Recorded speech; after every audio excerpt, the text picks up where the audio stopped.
The game of nations, it's called competition. It has ever been thus.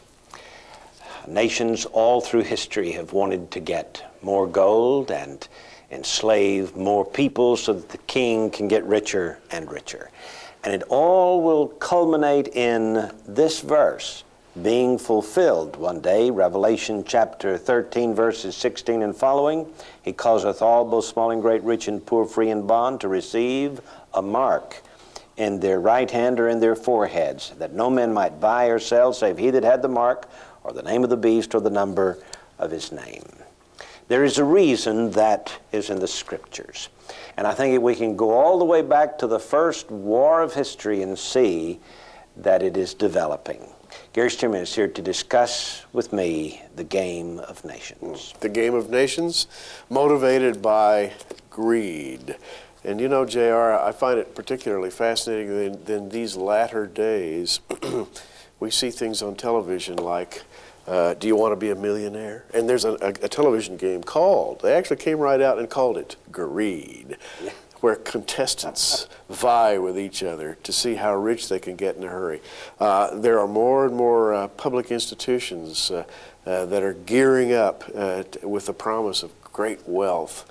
And really, in the end, their goal is simply to take wealth away from the common man and move it into more centralized locations where it can be used by the very greedy. And the Bible speaks about this in at great length. Yes. From the World Book Encyclopedia on the subject of wars comes this paragraph. The people of ancient empires fought many wars for wealth. The decision to fight was made by the ruler and his advisors. The fighting was done by hired armies, often done by hired armies. A king who sought to conquer new lands did not mean to drive the people out of the lands. Generally, he just wanted to collect the taxes. You know, name of the game. In the days of Jesus, the Romans had come, JR, and they had taken the promised land and essentially had cut it up among themselves, taking the best portions, taxing the people. As a matter of fact, that's the way the Bible story of the birth of Jesus opens. You know, that's why Joseph and Mary went to Bethlehem to be taxed. That's right. And when Jesus began his public ministry, one of his primary statements was, lay not up for yourselves treasures upon earth where moth and rust doth corrupt, where thieves break through and steal, but lay up for yourselves treasures in heaven where neither moth nor rust doth corrupt, and where thieves do not break through or steal. And he really stated the fundamental problem right there. Yes, he did. You know, last few months, people have been hoarding up food supplies for Y2K. And the interesting thing about it all is, not only did they hoard up food, but guns and ammunition to protect what they had hoarded. That's true. Because there's no other way to protect it. If people were to get hungry, and that was the supposed scare, that people would get hungry, they'd go looking for food, and they'd get it any way they could. The first war in history, at least the one given in the Bible, is in Genesis chapter 14, and it proves the point quite succinctly. It came to pass in the days of Amraphel, king of Shinar, and then it goes on to name the other kings, that they made war with the king of Sodom and the king of Gomorrah and the other kings in the area, because for 12 years these kings of Sodom and Gomorrah and their related territory kings served Chedorlaomer. In the 13th year, they rebelled. In the 14th year, here he came in making war against them. And of course, the reason is listed here, called slime pits, Gary.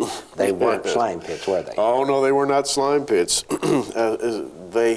They were called in the Hebrew, Be'er Chemer, which means in plain English, wells of oil.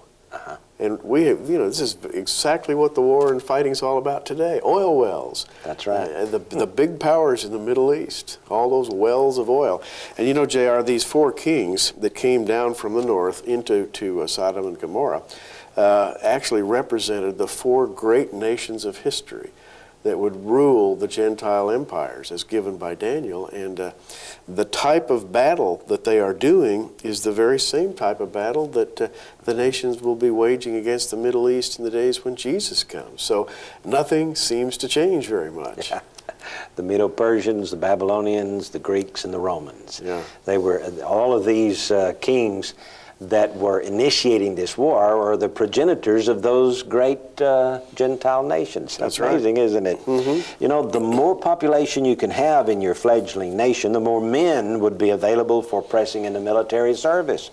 And the king could have more revenue and taxes, build greater edifices to memorialize his dynasty, and rob nearby nations of their wealth. It has ever been so.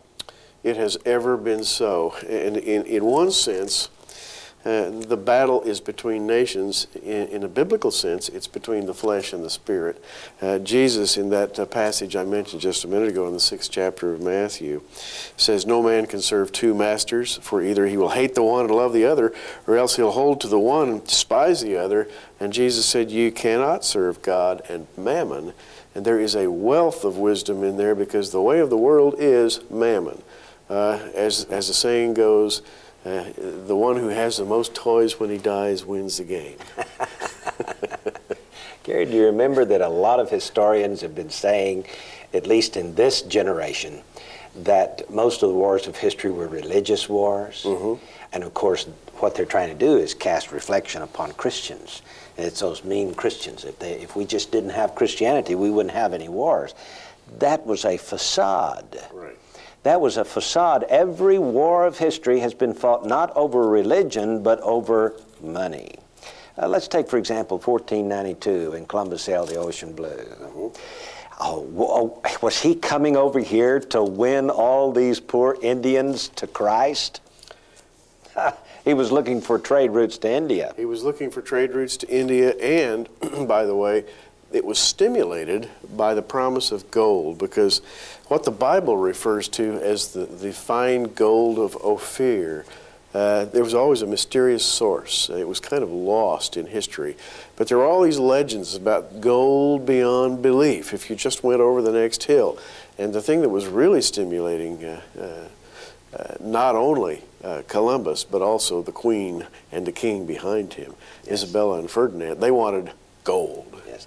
As a matter of fact, there are a lot of reasons why that history states why Columbus came, but let's just move forward just a few years and watch these Spanish galleons begin to take all that gold back to Spain.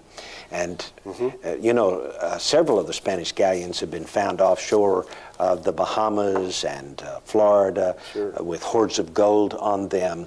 Well, those are just the ones that didn't make it. Can you imagine how many hundreds of ships, maybe thousands of ships, made it with gold?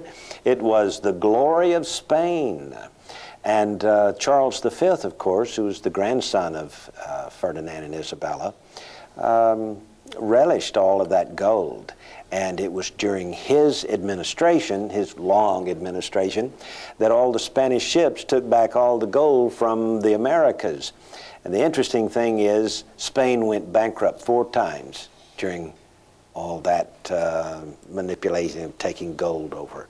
And of course, I think it's because he sent the gold home to his family coffers in Austria. The interesting thing about it, Gary, is that England and France began to send ships westward. Absolutely. Why? Yes, why indeed, and we know why. Yes. And the interesting thing about it, not only were they wanting trade with the Indians and commodities and what have you, but the age of the pirates taking the gold from the Spanish galleons flourished. And those pirates could not just have been men out for themselves. It's one of the unspoken things of history that they were in the service of their king. Absolutely. They were soldiers without uniform. Indeed. Taking the gold. And so, hey, it's always been about gold, Gary. And even before the age of the pirates and before the age of Columbus, there is a legitimate history that goes back to biblical times, to a city named Tyre, and a king, a generic king, called Tyrus. He's it's more of a title than a proper noun, actually. And Tyrus was the king of the seas. The great Phoenician traders that sent ships out all over the world trading goods for gold was the foundation of this whole system. And it was a transnational system. That is, it owed its allegiance to no nation, but simply to the idea of obtaining wealth. And that's where it started.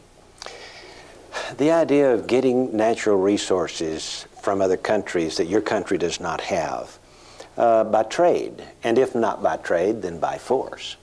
And it's going to be one way or the other. You remember the English bought Manhattan Island for a string of pearls? Who got the raw deal? There's more. We'll be back in just a moment. I saw a made-for-television movie recently about George Washington taking a couple of thousand ragamuffin kids into Trenton and fighting the Hessian troops. And it was quite an interesting movie.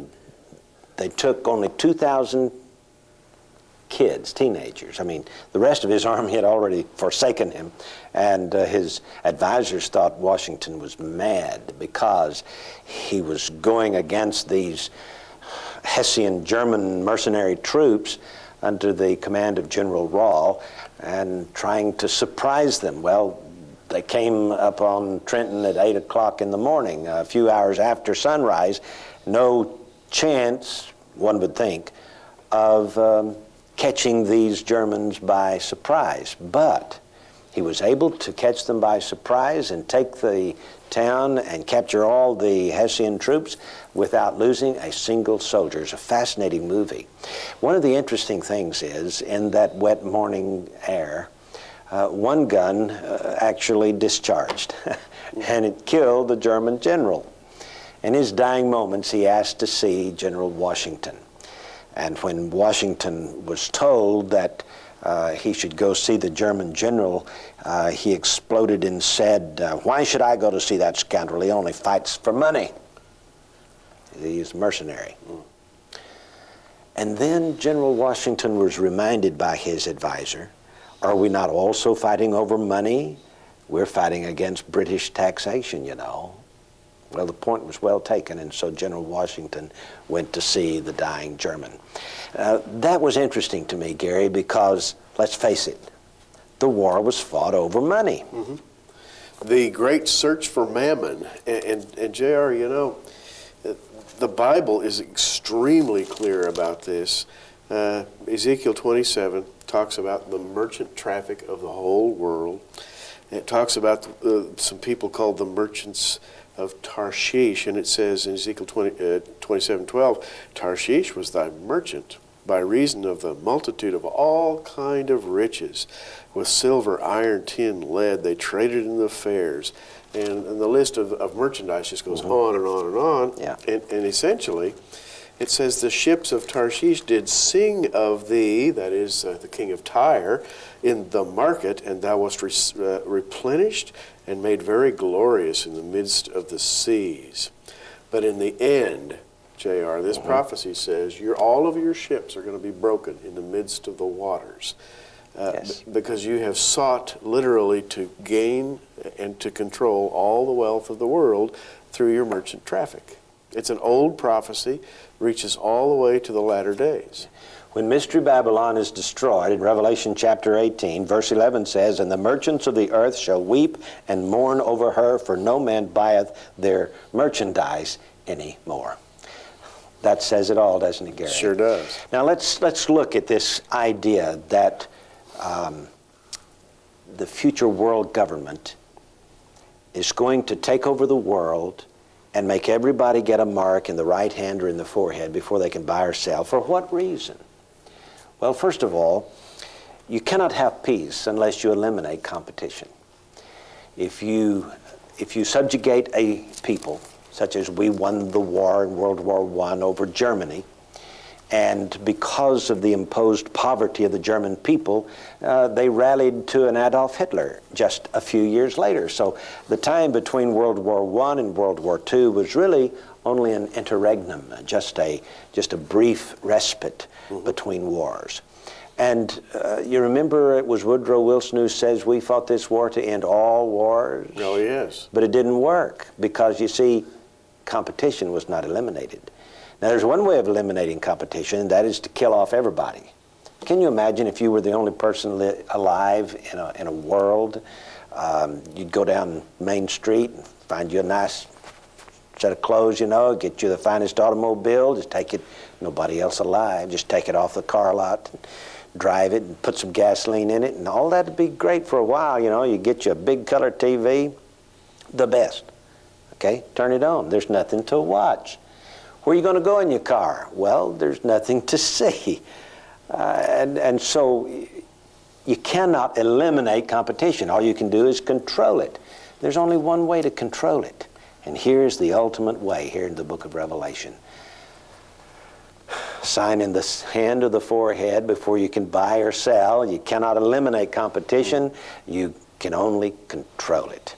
Do you remember the Soviet Union and communism, how they tried to eliminate competition? Sure.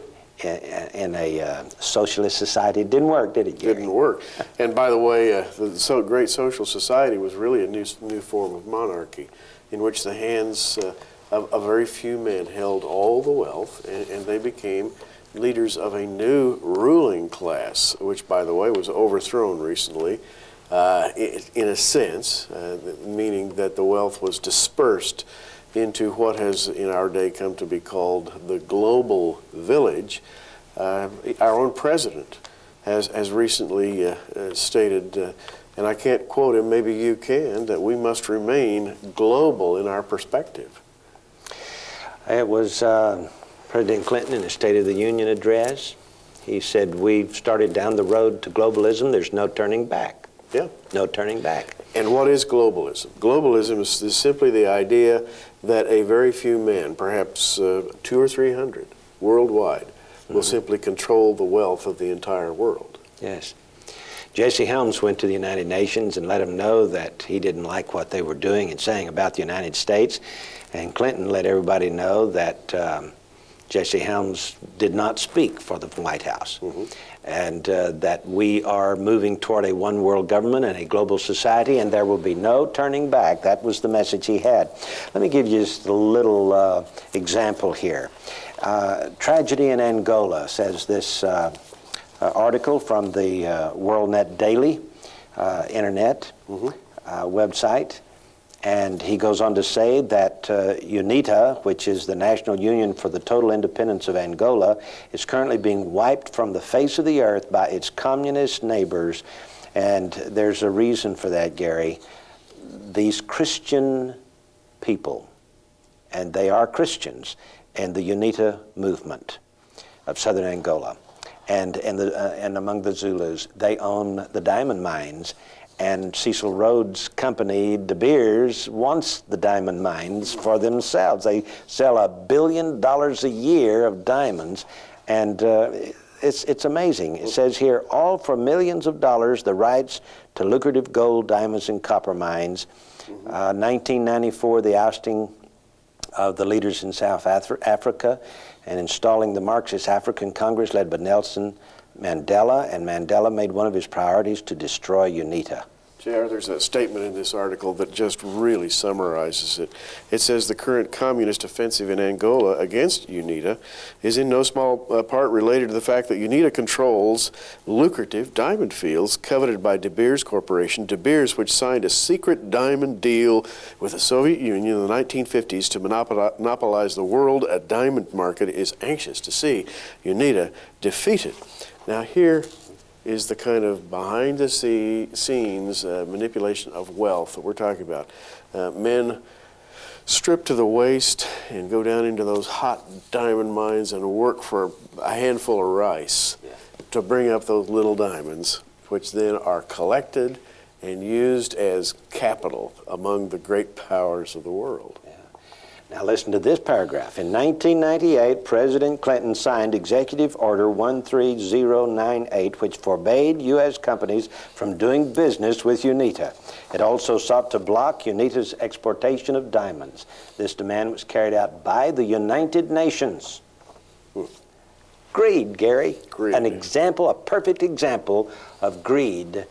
And listen, the Christians are being slaughtered in Angola. Yes, they are.